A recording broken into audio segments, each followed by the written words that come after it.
Terrace నుంచి బట్టలు తీసుకొచ్చిన విస్మయ తన ఫ్లాట్ డోర్ ఓపెన్గా ఉండడం చూసి షాక్ అయింది. డోర్ ఓపెన్లో ఉంది.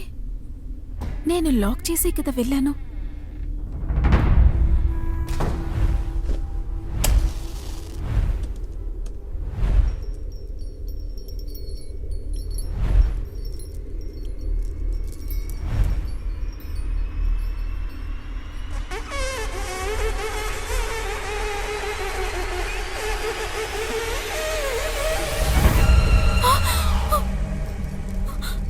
ఎవరు ఎవరు ఎవరు ఎవరు?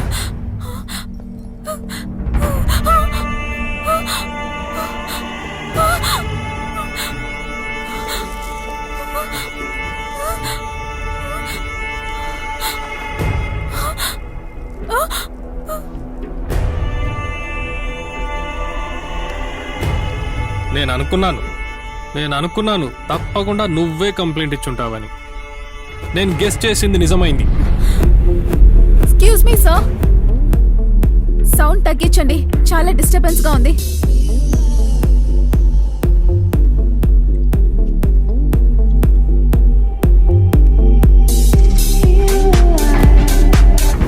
ఏంటే నా మీదే కంప్లైంట్ ఇస్తావా? అంత దమ్ముందా నీకు? కంప్లైంట్ కంప్లైంట్ పోలీస్ కంప్లైంట్ ఇస్తావా? నేను ఎవరి మీద కంప్లైంట్ ఇవ్వలేదు. అదేం చేస్తావో చెయ్యి. ఏవో ఎలాగైనా సరే బుద్ధి చెప్పాలి. నువ్వు చేసిన తప్పుకి లైఫ్ లాంగ్ నువ్వు నరకం అనుభవించాలి. నీకు చాలా పెద్ద శిక్ష వెయ్యాలి. ఇవే ఇవ్వవే కంప్లైంట్ ఇవ్వు. ఇంకో తీసుకో. ఫోన్ చెయ్యి. Call the police right now. Call them. Come on. Call. Call the police. Call the police. Call the police. Call the police. Call the police. Call. పని విషయంలో కోపం తెచ్చుకున్న సుమన్ విస్మయ కాల్ని కట్ చేశాడు.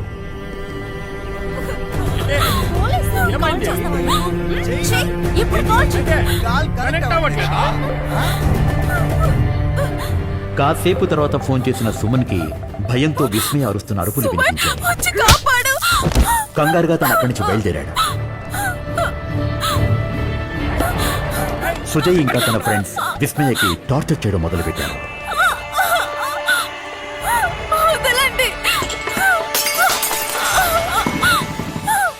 అదే సమయంలో కొరియర్ బాయ్ డోర్ నాక్ చేశాడు. Madam, courier madam.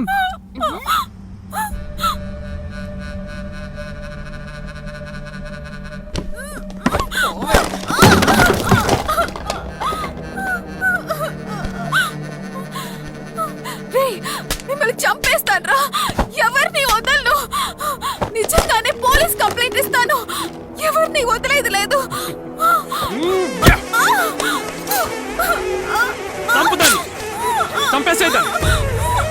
చంపేసే.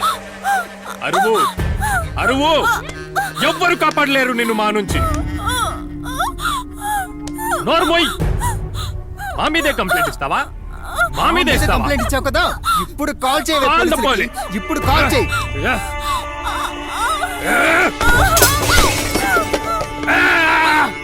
చావే.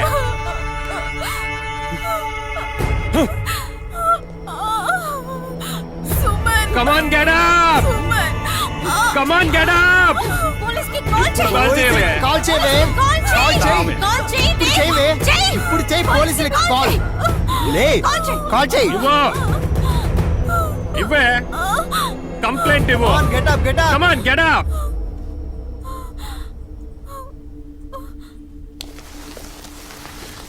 దారి మధ్యలో తన బండి ఆగిపోగా అదే దారిలో వేగంగా వస్తున్న విశాల్ కార్కి అడ్డంగా వెళ్లి లిఫ్ట్ కోసం బండి ఆపిన విశాల్ విషయం కనుక్కొని గోల్డెన్ ఫ్లాట్స్ దగ్గర డ్రాప్ చేస్తానని ఒప్పుకున్నాడు. ఆ తర్వాత విశాల్ కారు ఎక్కిన సుమన్ తన ఫోన్ స్విచ్ ఆఫ్ అయిపోవడంతో విశాల్ ఫోన్ తీసుకొని విస్మయకు ఫోన్ చేయడానికి ట్రై చేశాడు. కానీ ఆ కాల్ కంటిన్యూస్గా డిస్కనెక్ట్ అయ్యింది. ఇన్వెస్టిగేషన్ మిస్లీడ్ అవడానికి ముఖ్యమైన కారణం విశాల్ ఫోన్ నుండి విస్మయకి ఫోన్ వెళ్ళడమే. విశాల్ యూజ్ చేసిన కర్చీఫ్, టిన్లో దొరికిన కర్చీఫ్ రెండూ ఒక్కటే. వేరే లేడీ ఇచ్చిన కంప్లైంట్ని విస్మయ తమ మీద అగెనిస్ట్గా ఇచ్చిందనుకున్న సుజయ్ మరియు అతని ఫ్రెండ్స్ కోపంలో, ఆవేశంలో విస్మయని అన్యాయంగా చంపేశారు. ఆ టైంలో ఏం చేయాలో తోచక ఆ హత్యని కప్పిపుచ్చడం కోసం ఒక మాస్టర్ ప్లాన్ వేశాడు.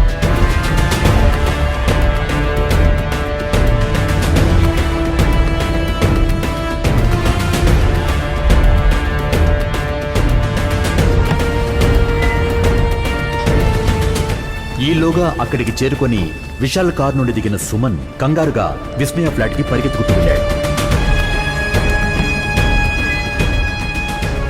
మరోపక్క విశాల్, విస్మయ, సురేష్ల మధ్య ప్రెగ్నెన్సీ విషయంగా వివాదం జరుగుతుండగా ఈలోగా సుజయ్ తన మాస్టర్ ప్లాన్లో భాగంగా పవర్ కట్ చేయడం కోసం అక్కడికి చేరుకున్నాడు. ఇంకో పక్క సుమన్ లిఫ్ట్లో ఉండగా మరోపక్క విశాల్, విస్మయ, సురేష్ల మధ్య వివాదం పెరిగిపోయింది. మరోపక్క సుజయ్ మరియు ఫ్రెండ్స్ విస్మయ ఫ్లాట్లో ఎటువంటి క్లూ ఎవరికి దొరకకూడదని మొత్తం ఫ్లాట్ క్లీన్ చేసి సుజయ్ సిగ్నల్ కోసం వెయిట్ చేస్తుండగా ఇదే సమయంలో విశాల్ విస్మయ, సురేష్ని చితకబాదేశాడు. అదే సమయంలో సుజయ్ పవర్ కట్ చేసేశాడు. ఓ పక్క లిఫ్ట్లో చిక్కుకున్న సుమన్, మరోపక్క తీవ్రంగా గాయపడిన విస్మయ, సురేష్ ప్రాణాలు కోల్పోయింది. సుజయ్ మరియు ఫ్రెండ్స్ విస్మయ బాడీని తీసుకుని బయటకొచ్చారు. విశాల్ విస్మయ బాడీని తీసుకుని బేస్మెంట్కి వస్తుండగా కారు డిక్కీ లాక్ చేయకుండా ఫ్లాట్ని లాక్ చేయడానికి పైకి వెళ్ళాడు. అదే సమయంలో బేస్మెంట్లోకి వస్తున్న సుజయ్ విశాల్ కారు డిక్కీ కుదిరిసిన కారు కీస్ని చూశాడు. తన కార్ని యూజ్ చేస్తే ఎక్కడ అనుమానం వస్తుందేమోనని తెలివితేటలతో విశాల్ కార్ని యూజ్ చేసుకున్నాడు.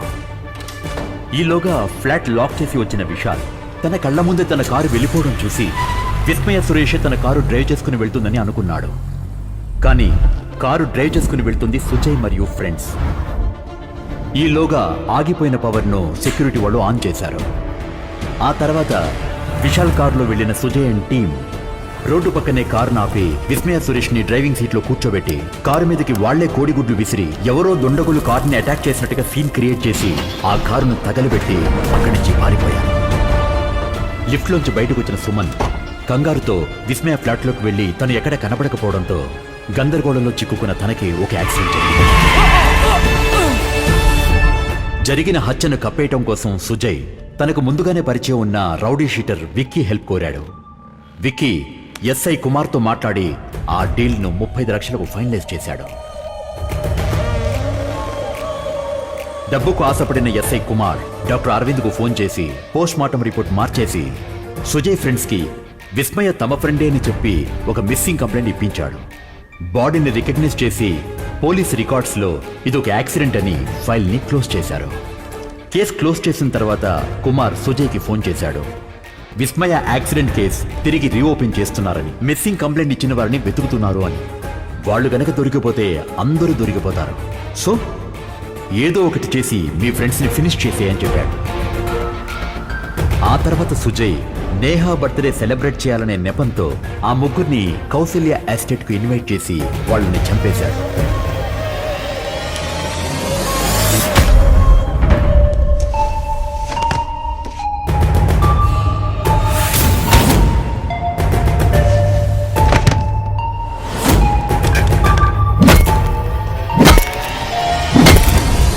ఏ రోజైతే ఈ నలుగురి ఫోటోను నేను కుమార్కు పంపించానో కుమార్ తను సేఫ్ అవ్వడం కోసం ఈ నలుగురిని చంపిన సుజయ్ని చంపడం కోసం విక్కీతో కలిసి ప్లాన్ చేశాడు. తేరిక నా రాణి జస్ట్ మిస్ అయింది. నా స్ట్రైకర్కి కిస్సు మాత్రం ఇచ్చింది. రాణిని వల్ల వేసుకోలేకపోయాను. నీ రాణి కథ తర్వాత చెప్పు. నన్ను ఎందుకు పిలిచావు ముందు చెప్పు. మ్యాటర్ ఉంది. ఏం మ్యాటరు? ఒకణ్ణి చంపాలి. ఎవరిని?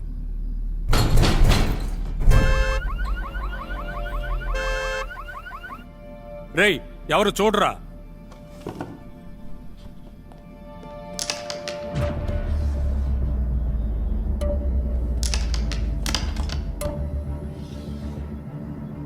నిన్నే అడుగుతున్నా, ఎవరిని?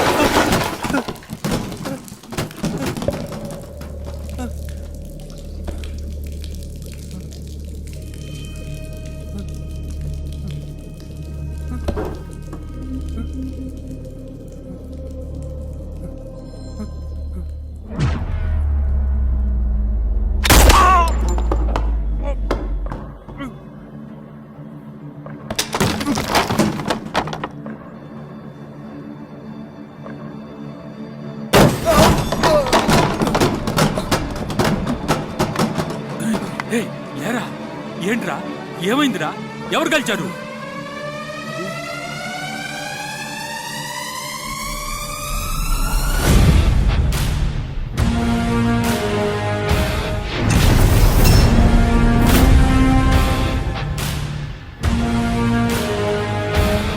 ఏయ్!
ఎక్కడ్రా ఆ నలుగురు?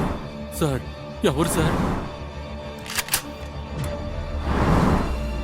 సార్ నన్ను చంపకండి సార్ నిజమంతా చెప్పేస్తాను సార్ ఎప్పుడైతే విక్కీ సరెండర్ అయ్యే అన్ని విషయాలు ఒప్పుకున్నాడో అది విన్న కుమార్, ఎక్కడైనా విక్కీ నోరు విప్పితే తను ఇరుక్కుంటాననుకున్న కుమార్ విక్కీని షూట్ చేశాడు.